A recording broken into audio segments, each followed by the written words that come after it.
latar belakang dari saya menuliskan buku ini adalah berdasarkan kepada pengalaman saya maupun teman-teman saya yang lain di dalam memburu beasiswa. Karena memang di dalam memburu beasiswa tersebut kita memiliki banyak sekali kendala, baik dari sisi masalah administrasi maupun dari sisi dana. Otomatis pada waktu dulu kami mungkin dari modal tanya sana, tanya sini. Tentunya walaupun dengan modal tanya sana sini mungkin kadang kita mengalami kebingungan. Padahal sebenarnya deadline kita di dalam mengajukan beasiswa itu sangat minim sekali. Nah, oleh karena itu berbekal dengan pengalaman-pengalaman yang ada dan kebingungan, bahkan kegalauan-kegalauan yang kami hadapi, kami menghadirkan buku ini di teman-teman semua dengan harapan pengalaman-pengalaman tersebut akan bisa menjadikan suatu sarana dalam meningkatkan pengetahuan teman-teman tentang beasiswa. Karena bisa jadi karena kita tidak tahu informasi yang lengkap tentang beasiswa, maka kita mengalami banyak kegagalan. Di dalam buku ini kita akan menjelaskan tentang tahapan-tahapan dalam mengajukan beasiswa. Pertama, kita menjabarkan secara detail tentang apa sih sebenarnya tahapan-tahapan di dalam tiap beasiswa.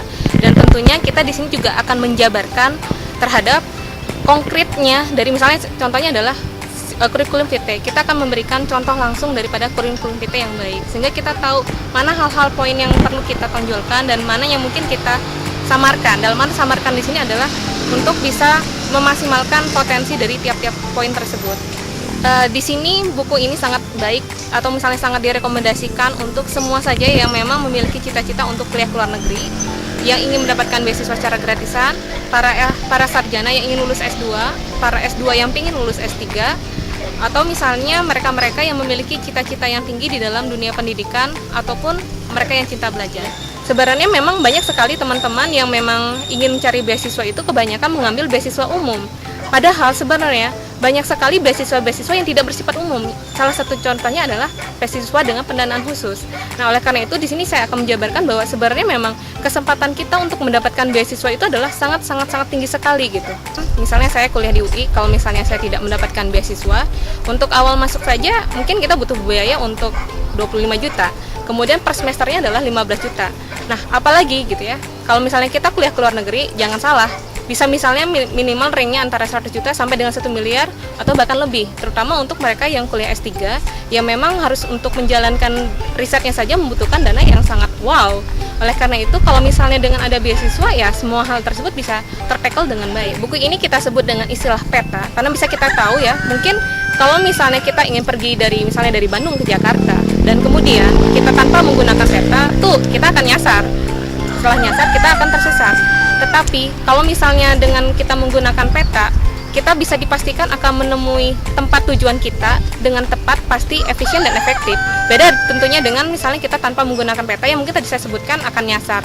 Mungkin bisa dalam artian kita akan nyampe tempat tujuan mungkin, tapi kapan kita akan sampai ke dalam tempat tujuan. Oleh karena itu dengan adanya peta benar-benar kita akan bagaimana mencapai tujuan kita dengan efisien dan efektif. Oleh karena itu dengan buku beasiswa ini kita akan memberikan informasi kepada teman-teman yang lengkap tentang bagaimana sih kita benar-benar bisa mendapatkan beasiswa kita, bisa mencapai cita-cita kita dengan efisien dan efektif tanpa perlu mungkin seperti saya dulu tanpa adanya buku pada waktu zaman saya ya otomatis saya modal nanya sana nanya sini. Yang pertama tentu tidak efisien dari sisi waktu, tidak efektif juga di dalam mencari daripada cita-cita saya. Nah, oleh karena itu dengan adanya panduan yang mungkin bisa dikatakan saya atau teman-teman di sini cuma membutuhkan uang sekitar ratusan ribu, tapi Anda mendapatkan suatu kesempatan emas, menghemat waktu Anda, menghemat dana Anda, sehingga dengan cukup uang misalnya berapa ratus ribu ini, Anda bisa menghemat baik dari sisi dana maupun waktu Anda. Hal lain yang bisa menjadi suatu hal yang positif ketika Anda membeli buku ini, maka Anda diberikan kesempatan untuk bergabung ke dalam komunitas Scholarship Hunter Community. Scholarship Hunter Community ini adalah suatu komunitas kopdar pertama dan saat ini masih satu-satunya di Indonesia. Sehingga kalau misalnya Anda belum mendapatkan jawaban ketika Anda membaca buku ini, maka Anda jangan ragu untuk bertanya langsung di dalam komunitas Scholarship Hunter Community.